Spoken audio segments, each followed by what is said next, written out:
अभी हम देखते हैं प्लाज्मिड क्या होता है। एक बात आपने याद रखनी है कि ये बैक्टीरिया का मेन डीएनए, क्रोमोसोमल डीएनए इसको कहते हैं। हमने कहा था बैक्टीरिया में एक ही क्रोमोसोम होता है और ये क्रोमोसोमल डीएनए, इस डीएनए के अलावा बैक्टीरिया में डीएनए के कुछ छोटे छोटे और भी मॉलिक्यूल होते हैं। ये डीएनए का एक मॉलिक्यूल है। अच्छा, ये जो डीएनए का मॉलिक्यूल है ये बहुत छोटा है, इसकी निस्बत मैनी 1000 टाइम छोटा है। इसको हम कहते हैं plasmid, extra chromosomal molecule of DNA. ये क्रोमोसोमल डीएनए के अलावा है, extra chromosomal molecule of DNA. अब ये जो डीएनए का मॉलिक्यूल है ये भी क्या है, डबल स्ट्रैंडेड है। इसी तरह जिस तरह क्रोमोसोमल डीएनए है ना डबल स्ट्रैंडेड, ये भी डबल स्ट्रैंडेड है, हेलिकल है, सर्कुलर है, सारे कैरेक्टर इस वाले इसमें भी पाए जाते हैं।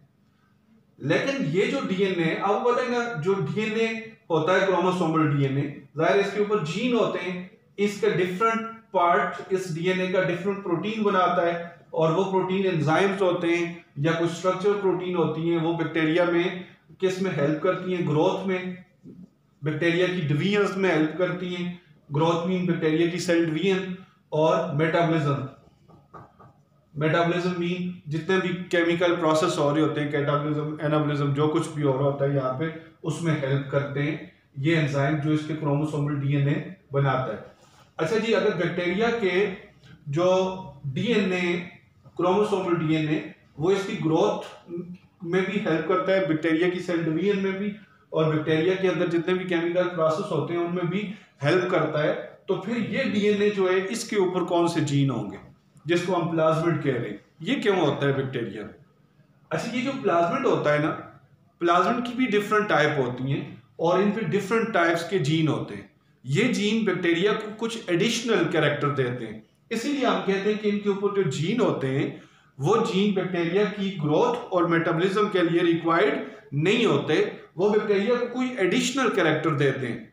तो अब प्लाज्मिड की डिफरेंट टाइप्स से, कुछ बैक्टीरिया में एक तरह का प्लाज्मिड है, कुछ में दो तरह के, कुछ में तीन, कुछ में दूसरी टाइप के हैं और कुछ में है ही नहीं है। तो ये अब हम देखते हैं कि किस तरह के जीन होते हैं प्लाज्मिड के ऊपर।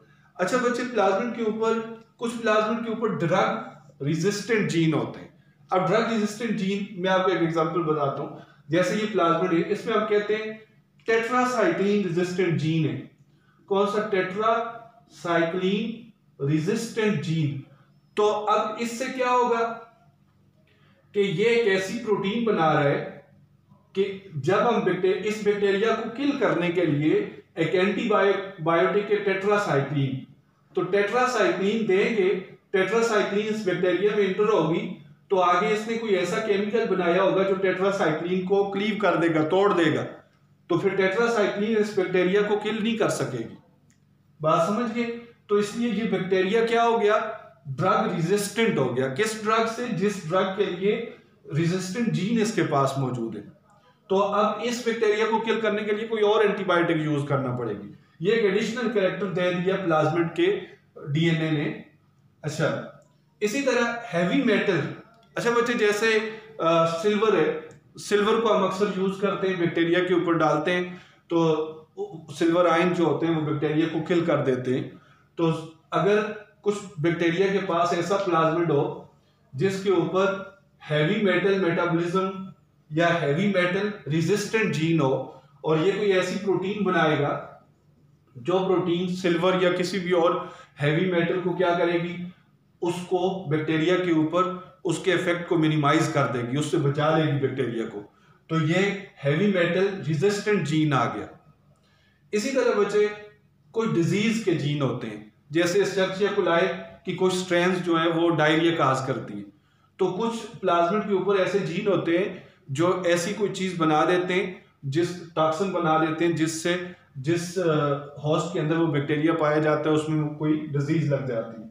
इसी तरह इंसेक्ट रेजिस्टेंट जीन, तो कुछ प्लाज्मिड ऐसे होते हैं जिनके ऊपर इंसेक्ट रेजिस्टेंट जीन होते हैं। ऐसी प्रोटीन ये बना रहे होते हैं कि ये प्रोटीन अगर इंसेक्ट को दी जाए तो उनके लिए वो टॉक्सिन होगी, इंसेक्ट मर जाएंगे। तो इसको भी आजकल हम बड़ा यूज कर रहे हैं, ये वाले जीन लेके उनको डिफरेंट उनमें। अच्छा बच्चे, ये तो था कि इनके ऊपर किस किस तरह के जीन होते हैं। जिस बैक्टीरिया में इनमें से जिस भी रेजिस्टेंस वाला जीन होगा तो उस बैक्टीरिया के पास वो कैरेक्टर होगा। अब जरूरी नहीं कि एक बैक्टीरिया में हर तरह का प्लाज्मिड मौजूद होगा, कुछ में एक तरह के होंगे, कुछ में दूसरी तरह के, ठीक है, कुछ में होंगे भी नहीं। अब एक और बात याद रखें कि ये जो प्लाज्मिड होते हैं ना, ये सेल्फ रेप्लिकेटिंग होते हैं। अभी बैक्टीरिया का ये जब चाहे प्लाज्मिड 1 से 2 हो सकते हैं, 2 से 4 हो सकते हैं, 4 से 8 हो सकते हैं, ये सेल्फ रेप्लिकेटिंग स्ट्रक्चर्स होते हैं। अच्छा बच्चे, आजकल हम क्या करते हैं कि प्लाज्मिड को कहाँ यूज करते हैं? बायोटेक्नोलॉजी में। अब बायोटेक्नोलॉजी में प्लाज्मिड को हम एज ए वेक्टर यूज करते हैं। अब वेक्टर क्या है? सपोज हम चाहते हैं कि इस बैक्टीरिया से हम इंसुलिन बनवाएं, तो हम क्या करेंगे? तो इसका प्लाज्मिड बाहर निकाल दें, प्लाज्मिड को बाहर निकाल के काट दें, ऐसे काट के इसके अंदर इंसुलिन का जीन लगा दें, ठीक है। अब प्लाज्मिड क्योंकि बहुत छोटा होता है, तो छोटा होने की वजह से अगर आप बैक्टीरिया को कैल्शियम वगैरह या किसी और चीज से, कैल्शियम क्लोराइड या किसी और चीज से ट्रीट करें, तो इसकी सेल मेम्ब्रेन में छोटे छोटे सुराख होते हैं जहां से ये प्लाज्मिड गुजर जाता है। तो प्लाज्मिड जब गुजर जाएगा, लेकिन ये ऐसे सुराख है जो खुद बंद भी हो जाएंगे, बैक्टीरिया किल नहीं होगा इनसे। जब प्लाज्मिड यहाँ से गुजर जाएगा तो वो जो जीन था ना इंसुलिन का, वो लेके प्लाज्मिड अंदर चला गया।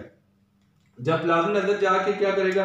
रेप्लिकेट करेगा, एक प्लाज्मिड से 2 बनेंगे, तो क्या होगा? जीन भी 2 हो जाएंगे इंसुलिन के भी, साथ ये भी रेप्लिकेट कर देगा, और साथ साथ यहाँ इंसुलिन बनना भी शुरू हो जाएगी, इंसुलिन बनना शुरू होगी। अब अगर आप गौर करें कि हमने प्लाज्मिड को किसके तौर पे यूज किया? एज ए वेक्टर यूज किया, वेक्टर या एज ए व्हीकल यूज किया है, गाड़ी के तौर पे यूज किया हमने। जो हमारे पास जीन था ना, उसको लोड करके प्लाज्मिड पे बैक्टीरिया में डाल दिया, और बैक्टीरिया में जाके वो जीन एक्सप्रेस हुआ, वो प्रोटीन बनना शुरू हुई। इसके अलावा प्लाज्मिड जब रेप्लिकेट करेंगे तो उस जीन की कॉपीज भी बनना शुरू हो जाएंगी।